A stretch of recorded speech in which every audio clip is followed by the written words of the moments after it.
Hi friends, కర్పూర్ Thakur బీహార్కు చెందినటువంటి ప్రముఖ వ్యక్తి, మాజీ సీఎంకు ఈ సంవత్సరం భారత ప్రభుత్వం భారతరత్న అవార్డు కూడా ఇవ్వడం జరిగింది. ఇతని యొక్క పూర్తి వివరాలు మనం ఒకసారి గమనించినట్లయితే, ఇతను 1952లో సోషలిస్ట్ పార్టీ తరఫున మొట్టమొదటిసారిగా మరి యొక్క ఎన్నికల్లో నిలవటం కూడా జరిగింది. ఇతను 1970 మరియు జనతా ప్రభుత్వం తరఫున 77లో రెండుసార్లు సీఎంగా కూడా ఉండటం జరిగింది. ఇతని యొక్క విద్యార్థి దశ నుండే రాజకీయాల వైపు మరలటం జరిగింది. 1942లోని క్విట్ ఇండియా ఉద్యమంలో కూడా పాల్గొని జైలుకి కూడా వెళ్ళటం జరిగింది. ఇతను బీహార్ రాష్ట్రానికి చెందినటువంటి వ్యక్తి.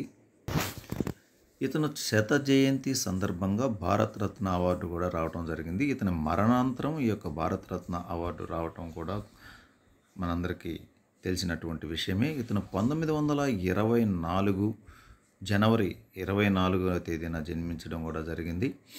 ఇతను ప్రస్తుతం ఉన్నటువంటి యొక్క లాలూ ప్రసాద్ యాదవ్, అదేవిధంగా రామ్ విలాస్ పాస్వాన్, నితీష్ కుమార్ మొదలగు సీఎంలకు ఇతను రాజకీయ గురువుగా కూడా చెప్పుకుంటారు. ఇతను జనాలలో ఉన్నటువంటి ఆదరణ ఫలితంగా ఇతన్ని జన్ నాయక్ అనేటువంటి బిరుదుతో కూడా పిలుస్తారు. గమనించుకోవాల్సినటువంటి అంశం ఫ్రెండ్స్.